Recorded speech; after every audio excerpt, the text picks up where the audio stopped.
Creepypasta Indonesia berjudul Bukan Tipeku. Tidak ada gadis yang pernah menolak berkencan dengan Charles Stevington. Dia terlahir di keluarga yang kaya raya. Sejak masih muda, Charles sangat dimanja oleh kedua orang tuanya. Ia terbiasa mendapatkan semua yang ia inginkan. Ketika ia beranjak dewasa, ayahnya memberikan sebuah pekerjaan bergaji tinggi. Ini membuat Charles mampu membeli apapun yang ia kendaki. Dia mengendarai mobil termahal, makan di restoran yang terbaik, memakai pakaian buatan perancang terkenal, dan tinggal di rumah megah nan mewah. Memiliki begitu banyak uang membuat Charles berpikir bahwa akan sangat mudah baginya memenangkan hati para wanita. Belum ada yang pernah menolak Charles. Tetapi semua berubah ketika suatu hari ia bertemu dengan seorang gadis bernama Gillian Hegwood. Charles tak sengaja bertemu Gillian di sebuah kafe pada suatu senja. Setelah memperkenalkan diri, mereka berdua duduk di meja dan Charles memesan kopi serta roti labu untuk mereka. Keduanya menghabiskan beberapa jam membicarakan musik, buku, dan film favorit mereka. Waktu terus berjalan dan tibalah saat untuk mereka berpisah. Gillian berterima kasih padanya untuk makanan, minuman, serta percakapan yang menyenangkan. Saat Gillian hendak pergi, Charles menahannya dan memegang tangannya yang lembut. Gillian, Charles bilang, tadi adalah saat-saat paling menyenangkan dalam hidupku. Dan aku ingin bertemu kembali denganmu. Bagaimana besok malam dan bioskop? Aku yang traktir. Mereka diam beberapa saat. Sampai Charles melihat perubahan ekspresi di wajah Gillian. Maaf Charles, jawab Gillian. Well, kau hanya bukan tipeku. Kemudian melepaskan tangannya dari genggaman Charles. Lalu segera pergi dari kafe. Charles duduk terdiam. Tidak mengerti apa yang salah darinya. Mereka sepertinya cocok. Semua tampak berjalan begitu sempurna. Charles tidak tahu apa yang membuat Gillian menolaknya. Menjadi seorang yang keras kepala, Charles memutuskan untuk tidak akan melewatkan Gillian begitu saja. Dari obrolan mereka tadi, Gillian beritahu bahwa ia adalah orang yang punya kebiasaan. Jadi, beberapa minggu kemudian, Charles kembali ke kafe, berharap akan bertemu kembali dengannya.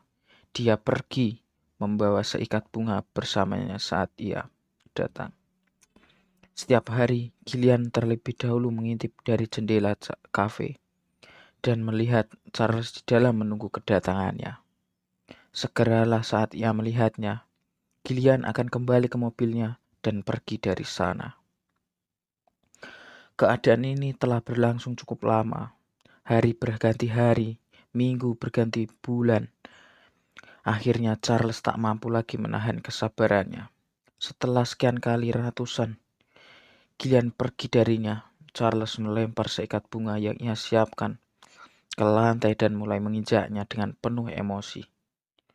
Cukup untuk menakuti pengunjung kafe lainnya. Charles tidak peduli bagaimana orang menilai kelakuannya. Sudah cukup, teriak Charles. Ini yang terakhir, Gillian Hegwood. Aku tidak perlu apa yang kau katakan. Aku akan menjadikanmu pacar bagaimanapun caranya. Hari berikutnya Charles mencari alamat Gillian di buku telepon dan langsung meluncur ke kediamannya. Hari itu mulai gelap dan awan tebal mulai berkumpul. Sepertinya badai akan datang. Charles keluar dari mobilnya dan berjalan menuju pintu depan rumah Gillian. Dia menggedor-gedor cukup lama sebelum suara Gillian dari pintu terdengar. Charles, apa yang kau lakukan? Tanya Gillian. Gillian, jawabnya. Aku sungguh tidak mengerti kenapa kau tidak mau pergi denganku. Kita cukup bersenang-senang di kafe. Waktu itu, kita punya banyak kesamaan. Kita menyukai satu sama lain. Aku benar-benar tidak tahu apa yang salah. Kenapa kau menolakku? Sudah kubilang, Charles, jawab Gillian pelan. Kau bukan tipeku. Jika aku bukan tipemu, lalu siapa? Bentak Charles. Aku bisa membeli baju-baju mahal. Aku bisa memberimu perhiasan cantik. Aku bisa membawakanmu ke restoran mewah. Apalagi yang wanita inginkan? Apalagi yang harus kubeli untuk agar kau menerima aku? Gillian terdiam cukup lama sebelum akhirnya membukakan pintu. Oh, Charles, Charles, Charles, jawab Gillian menggelengkan kepala. Sudah kau bilang kau bukan tipeku. Tapi jika kau sungguh ingin tahu seperti apa tipeku, masuklah ke dalam dan akan kutunjukkan kepadamu.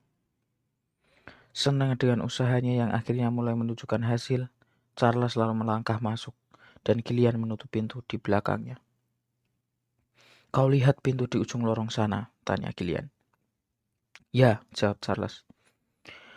Masuklah ke sana, kau akan melihat seperti apa pria idamanku. Charles melakukan seperti yang diinstruksikan Gillian.